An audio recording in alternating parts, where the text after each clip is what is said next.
so now we're going to try to do the impossible. We're going to try to do all of calculus in under 20 minutes. So we have to act really, really fast, go through the whole course. Let's begin. The first two basic issues of calculus, two big questions. What are they? How do you find instantaneous rate of change? How do you find how things are changing instantly? And then completely separate from that, how do you find areas under curves? Two completely different questions. Turns out answers are completely related. Let's see how they go. Question 1, instantaneous rate of change. What are we going to do? Well, what you do there is you first remember, what does rate mean? Well, rate is just change in distance over change in time. It's as easy as that. Distance equals rate times time. Not a big deal. Okay, now what do you do with that? Well, if you graph a function that represents sort of distance against time, then what do you notice? If you want to look at the change in time and the change in distance, what do you got? You actually got a slope of a line, right? This is slope, rise over run, change in distance over change in time, distance over time. So you got a slope. So automatically we see a really neat thing. We see that the average rate of change between 2 points is equal to the slope of the line connecting them. Well, that's really cool. By the way, what about lines? Maybe you forgot about lines. We'll remind you about lines. Okay, no problem. We can do lines. We can do lines. Lines. Y minus y1 equals m times x minus x1. This is the point slope form. All you need to give me is a point on the line, x1, y1, and a slope, m. You give me those two pieces of information, I can always write down the line uniquely. Always, always, always. Never forget it. Okay, fine. Now we're back to here. Now we define average rate, and what do we see? Well, in fact, a line that touches the curve at 2 points is sometimes called a secant line. So in fact, we just discovered that the average rate, change in distance over change in time, is equal to the slope of the secant line. Cool. So all you have to do, you want to find average rate, connect the 2 points of the line, find the slope, you got the average rate. No biggie. But that's not what we want. We want instantaneous rate. So how do you do that? Well, what would that be? Well, if I want to find instantaneous rate here, what would I do? I make the secant line closer and closer and closer, bring these points together. Look what I'm converging to. I'm coming to a tangent line. Wow. Instantaneous rate of change equals the slope of the tangent line. So we want a slope of tangent line. Well, what's the slope of the tangent line? It's change in y over change in x, change in distance over change in time. But now the change in time from that point to itself is 0. 0 over 0. So I'm getting 0 over 0, which is complete garbage. And that is a big problem. Our first major problem of the course. Okay, so what do? Well, we can that. All right, so now we're going to try to do the impossible. We're going to try to do all of calculus in under 20 minutes. So we have to act really, really fast, go through the whole course. Let's begin. The first two basic issues of calculus, two big questions. What are they? How do you find instantaneous rate of change? How do you find how things are changing instantly? And then, completely separate from that, how do you find areas under curves? Two completely different questions. Turns out answers are completely related. Let's see how they go. Question 1, instantaneous rate of change. What are we going to do? Well, what you do there is you first remember, what does rate mean? Well, rate is just change in distance over change in time.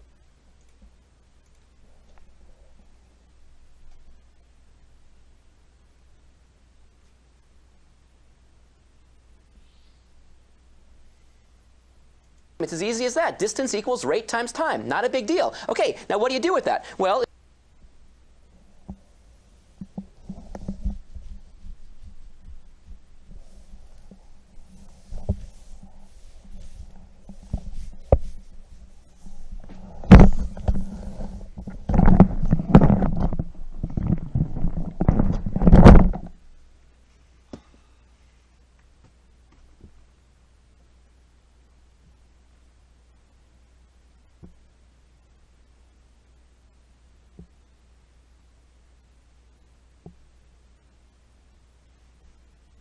if you graph a function that represents sort of distance against time, then what do you notice? If you want to look at the change in time and the change in distance, what do you got? You actually got a slope of a line, right? This is slope, rise over run, change in distance over change in time, distance over time. So you got a slope. So automatically we see a really neat thing. We see that the average rate of change between 2 points is equal to the slope of the line connecting them. Well, that's really cool. By the way, what about lines? Maybe you forgot about lines. Well, let me remind you about lines. Change between 2 neat thing. We see that the average rate of change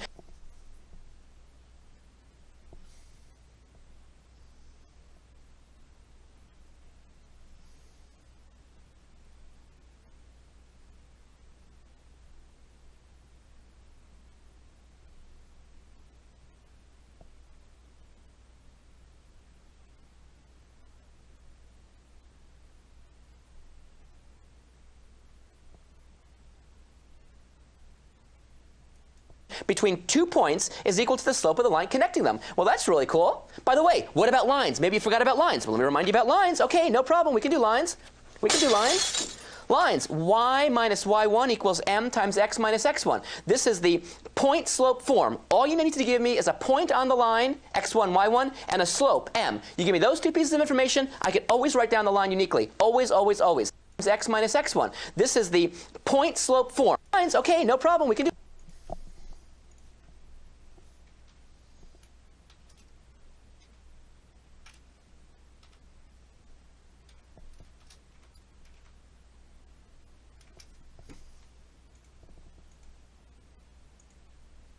between 2 points is equal to the slope of the line connecting them. Well, that's really cool. By the way, what about lines? Maybe you forgot about lines. Well, let me remind you about lines. Okay, no problem. We can do lines. We can do lines.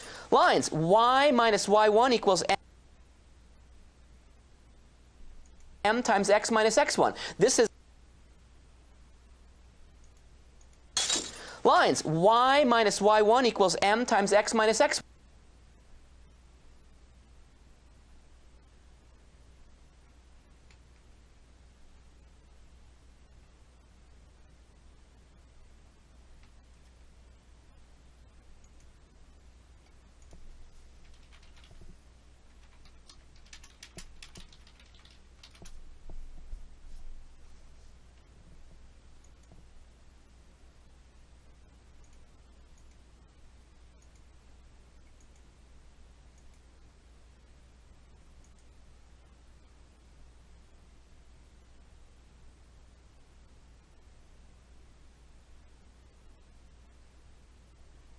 Okay, I'd like to talk a little bit about some of the essential things that you have to get from pre-calculus in order to be successful in calculus.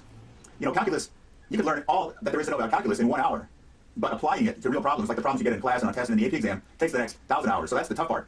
And all these things I've got a laundry list of topics that I've observed over the years that students always seem to forget from pre-calculus, and then it just comes back to haunt them. So I'm going to go through these one by one, and I'll probably break this into a bunch of little videos too at some point. So let me just launch in here, and you know, you may find this useful just to keep this page open always, then you can just use your little slider bar to scroll to whatever problem type you're having trouble with, and just refer back to it. So let me just go through the list really quickly. So we have f of x equals c. How do I solve this equation?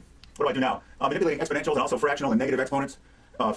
Fractions a over b over c of that type factoring, completing the square, common denominators, recognizing things at the macro level. Sometimes you have to be able to take quantities and piece them together as if the quantity were a single thing. Trigonometric functions, trig identities that are imperative to know, and then graphing, how to do simple graphing. So let me just launch into this. I hope you find it useful. We get a lot of emails, and I've seen this over the years. Students have somehow come up with an equation that looks like this. F of x equals some number c, right? So they'll have 3x squared plus 9x equals 7.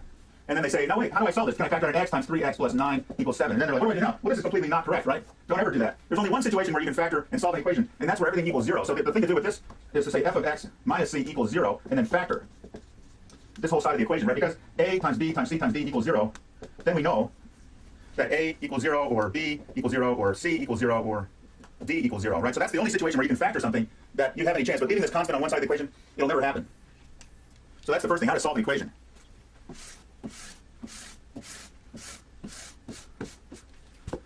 Now let's get to manipulating exponentials. So I got a problem the other day, somebody emailed in an integral. Now I'm going to use, in case you haven't started calculus yet, don't just ignore some of this arcane terminology and symbology, and just focus on the algebra concepts here, right? All of this is pre-calculus, algebra 1 and 2, and a little trigonometry. E to the x over 1 plus e to the 2x dx. And the student was stumped how to make a substitution. Well, you have to recognize, the trick is to recognize that e to the 2x is the same as e to the x times e to the x, right? Because when we have exponents, right, e to the a times e to the b is the same as e to the a plus b. And now this is also e to the x squared, right? E to the a to the b is the same thing as e to the b to the a. So the key is to recognize that this is actually e to the x squared. And then the substitution becomes obvious. So this little kind of manipulation of exponents is critical. Now let's talk about negative exponents. E to the minus 2a is the same as 1 over e to the 2a.